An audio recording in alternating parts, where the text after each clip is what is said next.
कधीच नाही चुकणार तुमचे फेवरेट टीव्ही शोज झी5 सोबत, तेही एकदम फ्री। काका कसे आहात तुम्ही, काय म्हणताय? मी मस्त मजेत। तुमचं सांगा, चिनमुन कशा आहेत? त्यांचं काय धिंगाणा सुरू असतो। आणि हो, आमचा बनी फार त्रास देत नाही ना तुम्हाला? छे छे, खूप शहाणा मुलगा आहे तो। इनफॅक्ट कामामुळे मला जास्त टाइम स्पेंड करता येत नाही त्याच्यासोबत। का हो, काही मोठा इव्हेंट वगैरे सुरू आहे का तुमचा? नाही नाही, इव्हेंट नाही, ते ॲक्च्युली बिझनेस एक्सपॅन्ड करण्याचा प्लॅन आहे।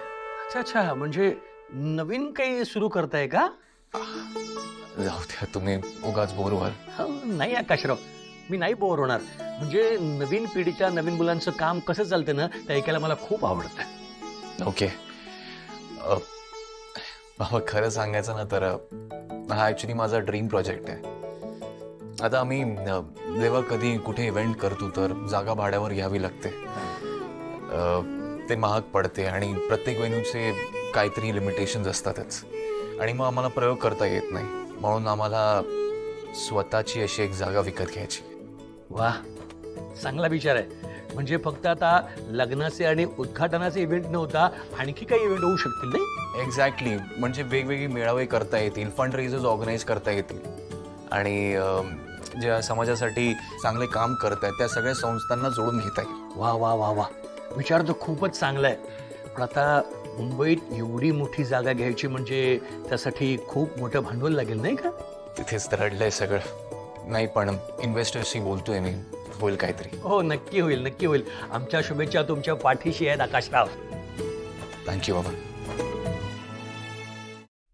अगं, झाला की नाही तुमचा चहा अजून? कुंदा, भजी चांगली कुरकुरीत झाली पाहिजेत हा, आणि एखादी मिरची घाल, यांना आवडते। होय होय। वसू, काय ग, तुला काय झालं? तुला काय झालंय आई?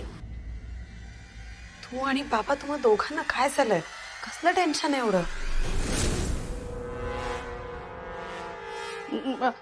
काकी, ते मशीन लावलं ना बाहेर, ते बघून येते। आता काय होतंय, पावसाचे दिवस न वसुताई, कपडे वाळत नाही हो, आणि मी पण विसरून गेले। थांबा, आले, लगेच आल्या, येते। कुंदाने सगळं घेतलंय की आई,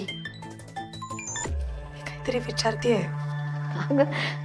काही नाही, खरंच काही नाही, कसलं टेन्शन ग, काहीच नाही। ते तू आणि बनी आता इथे नाही आहात ना, तर अगदी उदास वाटतं ग। घर कसं खायला उठतं, करमत नाही आम्हाला। बनी होता तेव्हा कसं त्याच्या मागे मागे करण्यात वेळ जायचा ना ग। किती बरोबरचं बोलतेस ना तू। तुला शपथ आहे, मला खरं काय ते सांग।